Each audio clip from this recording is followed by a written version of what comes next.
Hi students, ഇന്ന് നമ്മൾ ഓസിലേറ്റേഴ്സിനെ കുറിച്ചിട്ടാണ് പറയാൻ പോകുന്നത്. കഴിഞ്ഞ ക്ലാസ്സിൽ നമ്മൾ നെഗറ്റീവ് ഫീഡ്ബാക്ക് ആംപ്ലിഫയർ പറഞ്ഞിട്ടുണ്ടായിരുന്നു. ഒരു ട്രാൻസിസ്റ്റർ സർക്യൂട്ടിൽ പോസിറ്റീവ് ഫീഡ്ബാക്ക് കൊടുത്തു കഴിഞ്ഞാൽ ഇലക്ട്രോണിക്സിൽ നമുക്ക് ഓസിലേറ്റേഴ്സ് എന്ന് പറയുന്ന ഡിവൈസസ് ലഭിക്കും.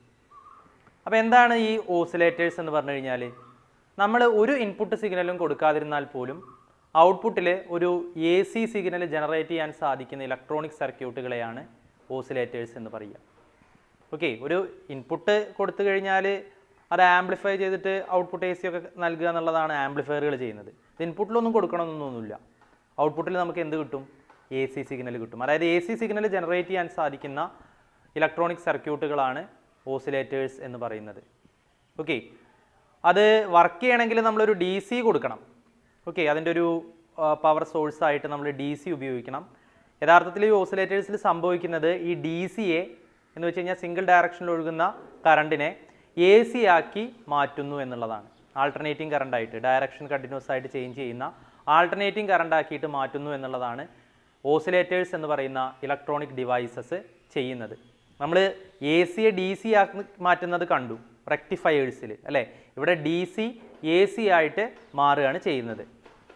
നോക്കുക, oscillators device that generate periodic AC output signal without any form of the input signal.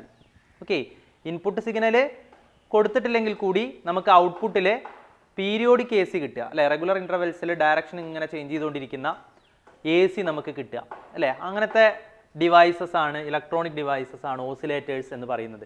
Okay, oscillators generate ചെയ്യുന്ന AC എന്ന് പറയുന്നത് സൈനുസോയിഡൽ ഓസിലേഷനാണ്. സൈൻ വേവ് പോലെയാണ് അതിൻ്റെ ഒരു പാറ്റേൺ വരിക. സൈനുസോയിഡൽ ഓസിലേഷൻസ് ആണ്. പിന്നെ അതിൻ്റെ ഒരു പ്രത്യേകത, നമുക്ക് ഇഷ്ടമുള്ള ഒരു ഫ്രീക്വൻസിയിലുള്ള ഓസിലേഷൻസ് പ്രൊഡ്യൂസ് ചെയ്യാൻ ഓസിലേറ്റേഴ്സ് ഉപയോഗിച്ചുകൊണ്ട് സാധിക്കുന്നു. ഓക്കെ, ഡിസൈഡ് ഫ്രീക്വൻസിയുള്ള ഓസിലേഷൻസ് ആണ്, സൈനുസോയിഡൽ ഓസിലേഷനാണ് ഓസിലേറ്റേഴ്സ് പ്രൊവൈഡ് ചെയ്യുക അല്ലെങ്കിൽ നൽകുക എന്നുള്ളതാണ്. Oscillators generates sinusoidal oscillations of desired frequency are known as sinusoidal oscillators. അങ്ങനെയുള്ള ഓസിലേറ്റേഴ്സ് നമ്മൾ എന്താ പറയുക? സൈനുസോയിഡൽ ഓസിലേറ്റേഴ്സ് എന്നാ പറയുക. ഡിസൈഡ് ഫ്രീക്വൻസിയുള്ള സൈനുസോയിഡൽ ഓസിലേഷൻസ് പ്രൊവൈഡ് ചെയ്യുന്ന ഓസിലേറ്റേഴ്സിനെയാണ് നമ്മൾ സൈനുസോയിഡൽ ഓസിലേറ്റേഴ്സ് എന്ന് പറയുക. നമ്മൾ പറഞ്ഞതുപോലെ അത് DCയെ AC ആയിട്ട് കൺവേർട്ട് ചെയ്യുകയാണ് ചെയ്യുന്നത്. നമുക്ക് ആവശ്യമുള്ള ഫ്രീക്വൻസിയുള്ള AC ആക്കിയിട്ട് DCയെ കൺവേർട്ട് ചെയ്ത് തരുന്നു. അതാണ് ഓസിലേറ്റേഴ്സ് ചെയ്യുന്നത്. Okay, it converts DC into AC of desired frequency. Okay, പക്ഷേ ഇവിടെ നമ്മൾ AC ജനറേറ്റ് ചെയ്യാൻ വേണ്ടി ഉപയോഗിക്കുന്ന മറ്റൊരു ഡിവൈസ് നമുക്കറിയാം, AC ജനറേറ്റർ. നമ്മൾ ചെറിയ ക്ലാസ്സുകളിലൊക്കെ പഠിച്ചിട്ടുണ്ട് അല്ലേ. അതിനെ നമ്മൾ ആൾട്ടർനേറ്റർ എന്നും പറയാറുണ്ട് അല്ലേ. അതിനകത്തും AC ജനറേറ്റ് ചെയ്യുകയാണ് ചെയ്യുന്നത്. ഇവിടെ നമ്മൾ പഠിച്ച ഓസിലേറ്റേഴ്സിലും AC ജനറേറ്റ് ചെയ്യുകയാണ് ചെയ്യുന്നത്. പക്ഷേ ഇവർ രണ്ടുപേരും തമ്മിൽ ചില വ്യത്യാസങ്ങളൊക്കെ ഉണ്ട്. Okay, alternator also generate AC like oscillators, but there are some differences between alternators and oscillators. എന്തൊക്കെയാണ് അവർ തമ്മിലുള്ള ഡിഫറൻസസ്? ഒന്നാമത്തത്, നമ്മുടെ ഓസിലേറ്റേഴ്സ് എന്ന് പറയുന്നത് ഇലക്ട്രോണിക് ഡിവൈസ് ആണ് അല്ലേ. മറ്റേയാളോ മെക്കാനിക്കൽ ഡിവൈസ് ആണ്. ജനറേറ്റർ അല്ലേ, ആൾട്ടർനേറ്റർ മെക്കാനിക്കൽ ഡിവൈസ് ആണ്. അതിൽ ഒരു റോട്ടറൊക്കെ അല്ലേ, റൊട്ടേറ്റ് ചെയ്യുന്ന പാർട്ടിനെ നമ്മൾ ജനറേറ്ററിൽ റൊട്ടേറ്റ് ചെയ്യുന്ന പാർട്ടിനെ റോട്ടർ എന്നും സ്റ്റേഷനറി ആയിട്ട് നിൽക്കുന്ന പാർട്ടിനെ സ്റ്റേറ്റർ എന്നുമാണ് വിളിക്കാന്നൊക്കെ പറഞ്ഞിട്ടുണ്ടല്ലോ. ഓക്കെ, അപ്പോൾ ഇവിടെ ആൾട്ടർനേറ്ററിൽ ഒരു റൊട്ടേറ്റിംഗ് പാർട്ട് അഥവാ റോട്ടർ ഉണ്ട് അല്ലേ. ഇവിടെ നമ്മുടെ ഓസിലേറ്റേഴ്സിലോ അതൊരു ബ്രെഡ് ബോർഡിൽ ഉണ്ടാക്കുന്ന ഒരു ഇലക്ട്രോണിക് ഡിവൈസാണ്. അതിനകത്ത് പ്രത്യേകിച്ചിട്ട് എന്തില്ല, റോട്ടറൊന്നുമില്ല, കറങ്ങുന്ന ഭാഗമൊന്നുമില്ല അല്ലേ. അപ്പോൾ ഒന്നാമത്തെ ഒരു ഡിഫറൻസ് നമുക്ക് അത് തന്നെ പറയാം. Oscillators are the electronic device without any rotating parts. Alternator is A mechanical device which has rotating part. Okay, അത് ഒരു ഡിഫറൻസ് ആയിട്ട് നമുക്ക് പറയാം. രണ്ടാമത്തൊരു ഡിഫറൻസ് ആണ്, ഇവിടെ ഓസിലേറ്റേഴ്സിൽ നമ്മൾ കണ്ടു it converts DC into AC. DC AC ആക്കി മാറ്റിയാണ് ഓസിലേറ്റേഴ്സ് ചെയ്യുന്നത്. എന്നാൽ ആൾട്ടർനേറ്ററോ ആ കറങ്ങുമ്പോഴുള്ള മെക്കാനിക്കൽ എനർജിയാണ് എന്താക്കിയിട്ട് മാറ്റുന്നത്? AC ആക്കി മാറ്റുന്നത്. ഓക്കെ, അപ്പോൾ alternator convert mechanical energy into AC, വേറാസ് oscillators convert DC into AC. Okay, അപ്പോൾ അതും അവർ തമ്മിലുള്ള ഒരു വ്യത്യാസമാണ്. പിന്നെ ഇവിടെ ഓസിലേറ്റേഴ്സ് ഫ്യൂ ഹെഡ്സ് മുതൽ മെഗാ ഹെഡ്സ് റേഞ്ച് വരെയുള്ള ഫ്രീക്വൻസി നൽകാൻ ഓസിലേറ്റേഴ്സിന് സാധിക്കുന്നു എന്നുള്ളതാണ്. അതായത് വളരെ സ്മോൾ ഫ്രീക്വൻസിയും നൽകാൻ സാധിക്കും, വളരെ ഹൈ ഫ്രീക്വൻസിയും നൽകാൻ സാധിക്കും അല്ലേ. അത് നൽകുന്ന ആ ഫ്രീക്വൻസി റേഞ്ച് ഒരുപാട് വിടുത്തുള്ളതാണ്. ഓക്കെ, അഥവാ very high range of frequency ഉള്ള എ സി ജനറേറ്റ് ചെയ്യാനും very small range of frequency ഉള്ള എ സി ജനറേറ്റ് ചെയ്യാനൊക്കെ നമുക്ക് ഓസിലേറ്റേഴ്സ് ഉപയോഗിക്കാം. പക്ഷേ ഇവിടെയോ ആൾട്ടർനേറ്ററിനോ സ്മോൾ ഫ്രീക്വൻസി എ സി ഉണ്ടാക്കാൻ വേണ്ടിയിട്ട് ഓഫ് കോഴ്സ് നമുക്ക് ഉപയോഗിക്കാൻ പറ്റും ആൾട്ടർനേറ്ററും. പക്ഷേ ഹൈ ഫ്രീക്വൻസി എ സിയെ ഒരിക്കലും നമുക്ക് പിന്നെ ഈ ആൾട്ടർനേറ്റർ ഉപയോഗിച്ചുകൊണ്ട് ഉണ്ടാക്കാൻ വേണ്ടി പറ്റില്ല. We cannot produce high frequency A C using alternators. നമ്മൾ സാധാരണ അറിയാലോ പവർ ജനറേറ്റർ ഒരു എ സി ജനറേറ്ററാണ്, പവർ സ്റ്റേഷനിൽ ഉപയോഗിക്കുന്ന ജനറേറ്റർ അല്ലേ. അതിൽ നിന്നുണ്ടാവുന്ന എ സി 50 ഹെഡ്സ് റേഞ്ച് മാത്രമാണ്, 50 ഹെഡ്സ് ഫ്രീക്വൻസിയാണ് അതിനുള്ളത്. ഓക്കെ, എന്നാൽ മെഗാ ഹെഡ്സ് റേഞ്ച് ഫ്രീക്വൻസി ഒന്നും ഒരിക്കലും നമുക്ക് ആൾട്ടർനേറ്റർ ഉപയോഗിച്ചിട്ട് ഉണ്ടാക്കാൻ സാധിക്കില്ല. പക്ഷേ നമ്മൾ ഓസിലേറ്റേഴ്സ് ഉപയോഗിച്ചുകൊണ്ട് സാധിക്കുന്നു എന്നുള്ളതാണ്. അപ്പോൾ ഈ 3 ഡിഫറൻസുകളാണ് പ്രധാനമായിട്ടും ഓസിലേറ്റേഴ്സും ആൾട്ടർനേറ്ററും തമ്മിലുള്ളത്. രണ്ടുപേരും എ സി ജനറേറ്റ് ചെയ്യുന്നു, പക്ഷേ ഈ 3 ഡിഫറൻസസ് ഇവർ തമ്മിലുണ്ട്. Oscillators electronic device without any rotating parts, alternator mechanical device with rotating part called rotor. ഓസിലേറ്റേഴ്സിലെ D C is converted to A C, alternator mechanical energy is converted to AC. Oscillators it can produce AC of which frequency ranges from few hertz to megahertz. Okay, whereas in alternator high frequency AC cannot be produced. Those are the differences between oscillators and alternators. ഇനി നോക്കുക, ഈ ഓസിലേറ്റേഴ്സിനുള്ള advantages എന്തൊക്കെയാണ്? Advantages of oscillators. ഒന്നാമത്തെ advantage ഇപ്പോൾ നമ്മൾ പറഞ്ഞു, എന്താണ്? ഇതിനകത്ത് റൊട്ടേറ്റിംഗ് പാർട്ടൊന്നുമില്ല, അതുകൊണ്ട് തേയ്മാനങ്ങളൊന്നും സംഭവിക്കില്ല അല്ലേ. കറങ്ങിയിട്ട് ഫ്രിക്ഷൻ വഴി തേയ്മാനങ്ങൾ അല്ലെ വിയർ ആൻഡ് ടിയർ ഒന്നും ഉണ്ടാവില്ല എന്നുള്ളത് അതിൻ്റെ വലിയൊരു അഡ്വാൻറ്റേജ് ആണ്. It is a non rotating device, കറങ്ങൊന്നും ചെയ്യാത്ത ഡിവൈസ് ആണ്. And hence there is a very little wear and tear, തേയ്മാനങ്ങളൊന്നും ഇല്ല, അല്ലെങ്കിൽ അത് വളരെ കുറവാണ് എന്നുള്ളതാണ്. അതുകൊണ്ട് തന്നെ തേയ്മാനങ്ങളൊക്കെ കുറവായതുകൊണ്ട് തന്നെ ഇറ്റ് ഹാസ് ലോങ് ലൈഫ്, ഒരുപാട് കാലം നമുക്ക് ഉപയോഗിക്കാൻ സാധിക്കുന്നു എന്നുള്ളത് അതിൻ്റെ ഒരു അഡ്വാൻറ്റേജ് ആയിട്ട് നമുക്ക് പറയാൻ വേണ്ടി പറ്റും. പിന്നെ കറക്കല്ലാത്തതുകൊണ്ട് എന്താണ്, റൊട്ടേഷൻ ഒന്നും ഇല്ലാത്തതുകൊണ്ട് ഓപ്പറേഷൻ ഈസ് സൈലൻറ്റ്. ജനറേറ്റർ പ്രവർത്തിക്കുമ്പോൾ നല്ല ശബ്ദമാണ്, പക്ഷേ ഓസിലേറ്റേഴ്സ് പ്രവർത്തിക്കുമ്പോൾ സൗണ്ട് ഒന്നും ഉണ്ടാവില്ല, കാരണം കറങ്ങണ ഭാഗങ്ങളൊന്നുമില്ല, ഫ്രിക്ഷൻസ് ഒന്നും അതിനകത്ത് നടക്കുന്നില്ല അല്ലേ. അപ്പോൾ ഓപ്പറേഷൻ ഈസ് ക്വൈറ്റ് സൈലൻറ്റ് എന്ന് നമുക്ക് ഒരു അഡ്വാൻറ്റേജ് ആയിട്ട് പറയാം. പിന്നെ നമ്മൾ പറഞ്ഞു 20 ഹെഡ്സ് മുതൽ ഏതാണ്ട് 100 മെഗാ ഹെഡ്സ് റേഞ്ച് ഫ്രീക്വൻസി വരെ നമുക്ക് ഈ ഓസിലേറ്റേഴ്സ് ഉപയോഗിച്ചുകൊണ്ട് ഉണ്ടാക്കാം എന്നുള്ളതാണ്. എന്ന് വെച്ച് കഴിഞ്ഞാൽ 20 ഹെഡ്സ് എന്നൊക്കെ പറയുമ്പോൾ വെരി സ്മോൾ ഫ്രീക്വൻസിയാണ്, 100 മെഗാ ഹെഡ്സ് എന്നൊക്കെ പറയുന്നത് വെരി ഹൈ ഫ്രീക്വൻസിയാണ്. അപ്പോൾ വെരി സ്മോൾ ഫ്രീക്വൻസിയും ഹൈ ഫ്രീക്വൻസിയും നമുക്ക് ഉണ്ടാക്കാൻ സാധിക്കും എന്നുള്ളതിൻ്റെ ഒരു അഡ്വാൻറ്റേജാണ്. It can produce waves between 20 hertz and 100 mega hertz. Okay, പിന്നെ മറ്റൊന്ന് it has good frequency stability. എന്ന് വെച്ച് കഴിഞ്ഞാൽ ഔട്ട്പുട്ട് കിട്ടുന്ന സിഗ്നല് ഒരു ഫ്രീക്വൻസി സ്റ്റേബിൾ ആയതായിരിക്കും. എന്ന് വെച്ച് കഴിഞ്ഞാൽ ഫ്രീക്വൻസി ഇങ്ങനെ മാറി കളിക്കൊന്നുമില്ല, ഒരു കോൺസ്റ്റൻറ്റ് ഫ്രീക്വൻസി ആയിരിക്കും കിട്ടുക. അപ്പോൾ frequency stability is very high എന്നുള്ളത് ഇതിൻ്റെ ഒരു അഡ്വാൻറ്റേജ് ആയിട്ട് പറയാം. പിന്നെ അതേപോലെ തന്നെ its efficiency is very high. Okay, high എഫിഷ്യൻസിയാണ് ഇതിനുള്ളത്. എന്ന് വെച്ച് കഴിഞ്ഞാൽ കുറച്ച് DC കൊടുത്താൽ തന്നെ നമുക്ക് ഒരുപാട് AC നമുക്ക് കിട്ടും എന്നുള്ളതാണ്. അപ്പോൾ ഇത്രയും അഡ്വാൻറ്റേജസ് ആണ് ഓസിലേറ്റേഴ്സിനുള്ളത്. It is a non rotating device and hence there is a very little wear and tear. It has long life. Operation is quite silent. It can produce waves between 20 Hz and 100 MHz, good frequency stability and high frequency. These are the advantages of oscillators. അപ്പോൾ ഇത്രയും കാര്യങ്ങളാണ് oscillators എന്ന് പറയുന്ന electronic ഡിവൈസിനെ കുറിച്ചിട്ട് basic ആയിട്ട് പറയാനുള്ളത്. ഇനി അതിൻ്റെ കൂടുതൽ കാര്യങ്ങളിലേക്ക് നമുക്ക് കടക്കാം. Next, types of sinusoidal oscillations. Sinusoidal oscillations generated by oscillator circuits can be classified into two: damped oscillation and undamped oscillation. ഇത് നമ്മൾ വേവ്സ് എന്ന് പറയുന്ന ചാപ്റ്ററിലൊക്കെ പഠിച്ചിട്ടുള്ളതാണ്. ഡാംപ്ഡ് ഓസിലേഷൻസും അൺഡാംപ്ഡ് ഓസിലേഷൻസും തമ്മിലുള്ള വ്യത്യാസം എന്താണെന്നുള്ളത്. ആദ്യം നമ്മൾ ഡാംപ്ഡ് ഓസിലേഷൻസ് നോക്കാം. ഇവിടെ ഞാൻ വരച്ചിട്ടുള്ളൊരു AC വേവാണിത്. ഒരു ഓസിലേറ്ററിൽ നിന്ന് ജനറേറ്റ് ചെയ്യുന്ന AC വേവാണിതെന്ന് കരുതുക. ഇതാ എന്താ അതിൻ്റെ പ്രത്യേകത? എക്സ് ആക്സിൽ ടൈമും വൈ ആക്സിൽ ഡിസ്പ്ലേസ്മെൻറ്റ് തന്നിട്ടുണ്ട്. മാക്സിമം ഡിസ്പ്ലേസ്മെൻറ്റിനെയാണ് നമ്മൾ എന്ത് പറയുക? ആംപ്ലിറ്റ്യൂഡ് എന്ന് പറയുക. ഇവിടെ ആംപ്ലിറ്റ്യൂഡ് നോക്കുക, ആംപ്ലിറ്റ്യൂഡ് കോൺസ്റ്റൻ്റ് ആണോ? അല്ല, ആംപ്ലിറ്റ്യൂഡ് എന്ത് ചെയ്യുന്നുണ്ട്? ടൈം പ്രോഗ്രസ് ചെയ്യുന്നതിനനുസരിച്ചിട്ട് കുറഞ്ഞു വരുന്നുണ്ട്. സച്ച് വേവ്സിനെയാണ് നമ്മൾ, അല്ലെങ്കിൽ സച്ച് ഓസിലേഷൻസിനെയാണ് നമ്മൾ ഡാംപ്ഡ് ഓസിലേഷൻസ് എന്ന് പറയുക. Okay, sinusoidal oscillations of which amplitude decreasing with time known as damped oscillations. അപ്പോൾ എന്തുകൊണ്ടാണ് ഇങ്ങനെ ഓസിലേഷൻസിൻ്റെ ആംപ്ലിറ്റ്യൂഡ് ടൈം കൂടുന്നതിനനുസരിച്ചിട്ട് ഇങ്ങനെ കുറഞ്ഞു വരുന്നത്? എന്തുകൊണ്ടായിരിക്കാം? സർക്യൂട്ടുകളിൽ എനർജി ലോസ് സംഭവിക്കുന്നുണ്ട്. ഓരോ ഓസിലേഷൻ കഴിയുമ്പോഴും അല്ലെ, ഓരോ ഓസിലേഷൻ കഴിയും, അടുത്ത ഓസിലേഷൻ കഴിയുന്നു, അങ്ങനെ ഓരോ ഓസിലേഷൻ കഴിയുമ്പോഴും എനർജി ലോസസ് ഉണ്ടാവുന്നുണ്ട്. പ്രധാനമായിട്ടും പിന്നെ ഈ ഇലക്ട്രോണിക് സർക്യൂട്ടിലാണെങ്കിൽ ഓസിലേഷൻസ് ഉണ്ടാവുന്ന ആ ഒരു ഭാഗം ടാങ്ക് സർക്യൂട്ട് എന്ന് പറയും, നമ്മൾ പഠിക്കുന്നു. ആ ടാങ്ക് സർക്യൂട്ടിൽ എനർജി ലോസ് സംഭവിക്കുന്നുണ്ട്.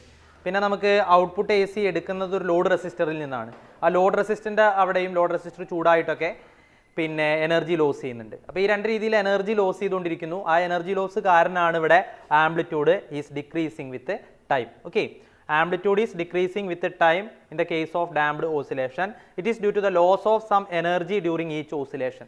അല്ലെ, ഓരോ ഓസിലേഷൻ നടക്കുമ്പോഴും എനർജി ലോസ് ഉണ്ടാവുന്നതാണ്, അല്ലെ, ഊർജ്ജ നഷ്ടം ഉണ്ടാവുന്നതാണ് ഈ ഓസിലേഷൻസ് ഇങ്ങനെ ഡാമ്പിങ് ആവാൻ കാരണം. ഓക്കെ, ഈ അൺഡാംപ്ഡ് ഓസിലേഷൻ എന്താണ്? ഇതാ അൺഡാംപ്ഡ് ഓസിലേഷൻ ഒരു എ സി വേവ് വരച്ചിരിക്കുന്നു അല്ലേ. ഇതിൻ്റെ ആംപ്ലിറ്റ്യൂഡ് നോക്ക്, കോൺസ്റ്റന്റ് ആണ് അല്ലേ. ടൈം കൂടുന്നതിനനുസരിച്ചിട്ട് ആംപ്ലിറ്റ്യൂഡ് മാറുന്നില്ല. Amplitude remains constant with time here.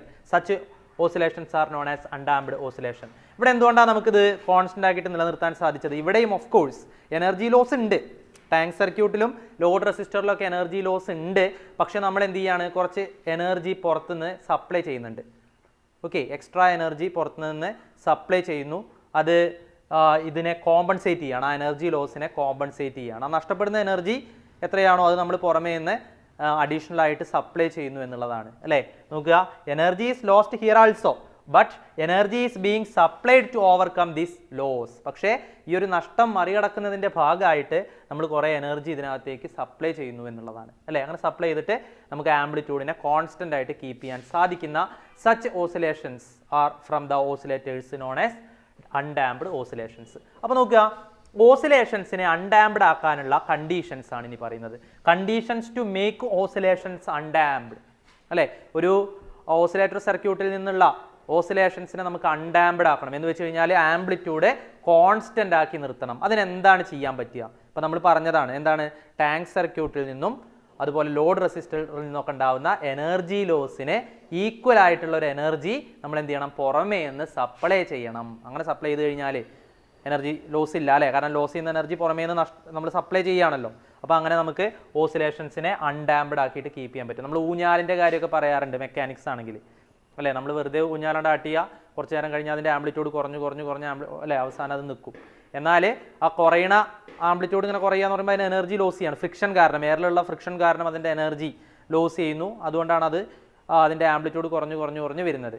Okay, എന്നാൽ ആ എനർജി ലോസിനനുസരിച്ചിട്ട് നമ്മൾ എന്ത് ചെയ്യാണ്, പിന്നെയും ഈ ഊഞ്ഞാലങ്ങനെ തട്ടിക്കൊടുക്കുകയാണെങ്കിൽ അല്ലേ, ഊഞ്ഞാൽ എന്ത് ചെയ്യും, കോൺസ്റ്റന്റ് ആംപ്ലിറ്റ്യൂഡിൽ ഓസിലേറ്റ് ചെയ്യും. കാരണം ആ എനർജി ലോസ് നമ്മൾ എന്ത് ചെയ്യണം, നമ്മൾ തട്ടിക്കൊടുക്കുമ്പോൾ ആ എനർജി വെച്ചിട്ട് നമ്മൾ കോമ്പൻസേറ്റ് ചെയ്ത് കൊടുക്കുക. അതേപോലെ തന്നെയാണ് ഇവിടെയും. ഇവിടെ ടാങ്ക് സർക്യൂട്ടിലും ലോഡ് റെസിസ്റ്ററിലുമാണ് എനർജി ലോസ് ഉണ്ടാവുന്നത്. അത് നമുക്ക് എക്സ്റ്റേണൽ എനർജി സപ്ലൈ ചെയ്തുകൊണ്ട് നമുക്ക് ഓവർകം ചെയ്യാം എന്നുള്ളതാണ്. നോക്കുക, condition to make oscillations undamped എന്താണ്? The amount of energy supplied to tank circuit should compensate the losses in the tank circuit and the energy removed from the circuit by load അല്ലേ. അതായത് tank സർക്യൂട്ടിലും load remove ചെയ്യുന്ന ആ ഒരു എനർജിയും അല്ലെ, രണ്ടും കൂടി ചേർന്നാണ് എനർജി ലോസ്.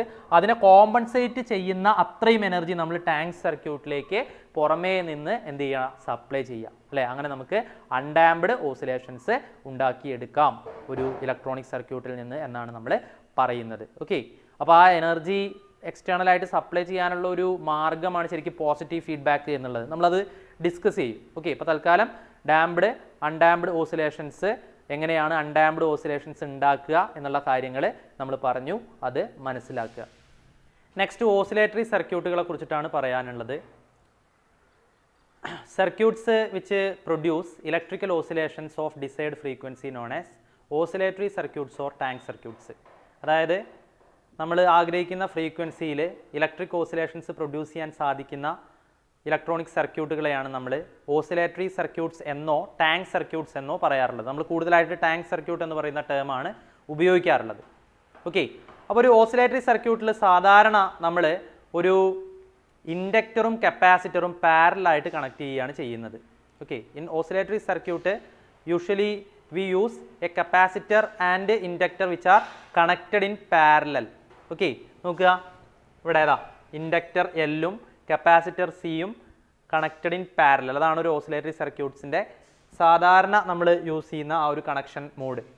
ഓക്കെ, ശ്രദ്ധിക്കുക. The frequency of oscillation produced from the oscillatory circuits depends upon the values of inductance L and capacitance C.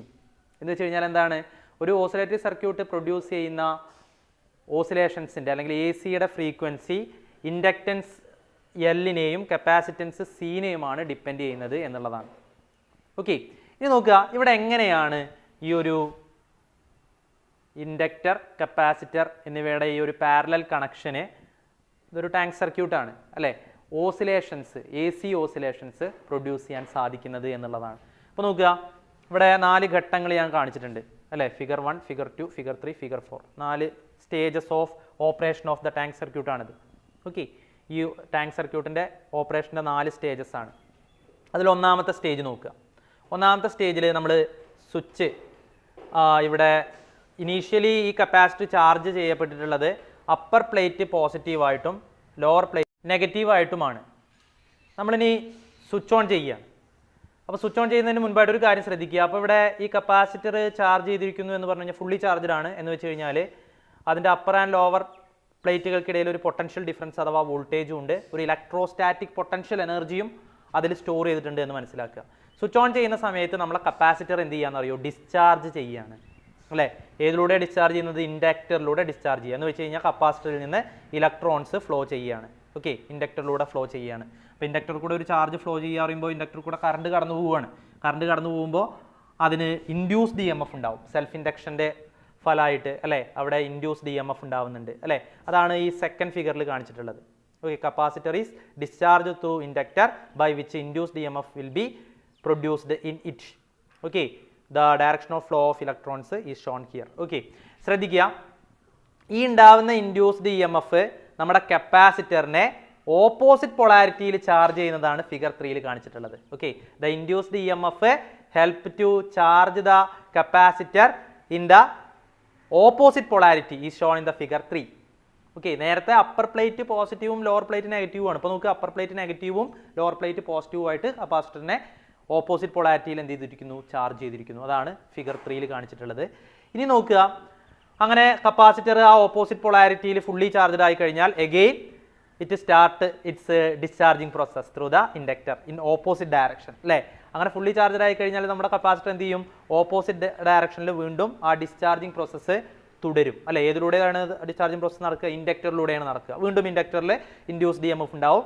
ആ ഇൻഡ്യൂസ്ഡ് EMF നമ്മുടെ കപ്പാസിറ്ററിനെ വീണ്ടും ഇതിൻ്റെ ഓപ്പോസിറ്റ് പൊളാരിറ്റിയിൽ ചാർജ് ചെയ്യും. എന്ന് വെച്ച് കഴിഞ്ഞാൽ ആദ്യത്തെ പോലെ മുകളിൽ പോസിറ്റീവും താഴെ നെഗറ്റീവും ആയിട്ട് ചാർജ് ചെയ്യും. അങ്ങനെ കപ്പാസിറ്ററിലൂടെയും ഇൻഡക്ടറിലൂടെയും അങ്ങോട്ടും ഇങ്ങോട്ടും ഈ ഇലക്ട്രോൺസ് ഫ്ലോ ചെയ്തുകൊണ്ടേയിരിക്കും. 2 ഡയറക്ഷൻസിലേക്ക് മാറി മാറി ഇങ്ങനെ ഫ്ലോ ചെയ്തുകൊണ്ടേയിരിക്കും അല്ലേ. Between capacitor and inductor charge undergoes for bidirectional continuous motion or an oscillation. അതൊരു ഓസിലേഷൻ തന്നെയല്ലേ, അങ്ങോട്ടും ഇങ്ങോട്ടും ഇങ്ങനെ മൂവ് ചെയ്യുക എന്ന് പറയുമ്പോൾ ചാർജസിൻ്റെ ഒരു ഓസിലേഷൻ ഇതിനകത്ത് നടക്കും അല്ലേ. ആ ചാർജസിൻ്റെ ഓസിലേഷനാണ് നമുക്ക് എന്തായിട്ട് ലഭിക്കുക, AC സിഗ്നലായിട്ട് നമുക്ക് ലഭിക്കുന്നത് എന്ന് മനസ്സിലാക്കുക. ഓക്കെ, അപ്പോൾ ലഭിക്കുന്ന AC സിഗ്നലിൻ്റെ ഫ്രീക്വൻസി ഇവിടെ 1/2π√LC ആണ്. Okay, frequency of the oscillation from the tank circuit or oscillatory circuit is F is equal to 1/2π√LC അല്ലേ. ഈക്വേഷൻ പ്രകാരം frequency is inversely proportional to both inductance and capacitance. ഇൻഡക്റ്റൻസിനും കപ്പാസിറ്റൻസിനും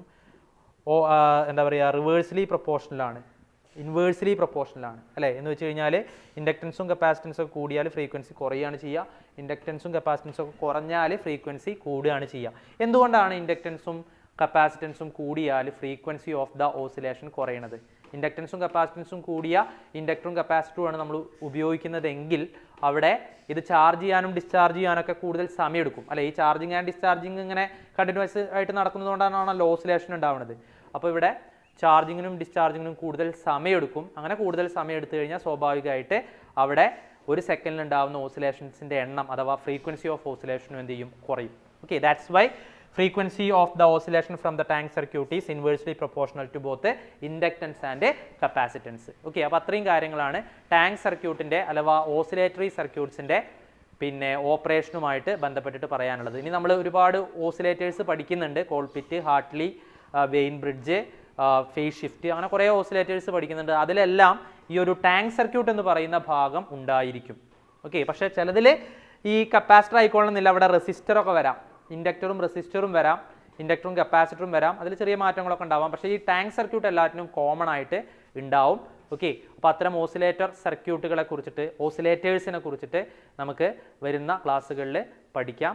അപ്പോൾ ഇന്ന് basic ആയിട്ട് electronic സർക്യൂട്ടിലെ oscillations എങ്ങനെയാണ് നടക്കുക, അതിൻ്റെ ടാങ്ക് സർക്യൂട്ടിൻ്റെ ഓപ്പറേഷൻസ് ഒക്കെയാണ് പറഞ്ഞത്. ഇത് നന്നായിട്ട് മനസ്സിലാക്കിയാൽ മാത്രമാണ് ഇനി ബാക്കിയുള്ള ഓസിലേറ്റേഴ്സ് സർക്യൂട്ടുകൾ ഓസിലേറ്ററുകളെ കുറിച്ചിട്ട് നമുക്ക് ഡീറ്റെയിൽ ആയിട്ട് പറയാൻ പറ്റുള്ളൂ. അത് നമുക്ക് വരുന്ന വീഡിയോയിൽ ചെയ്യാം.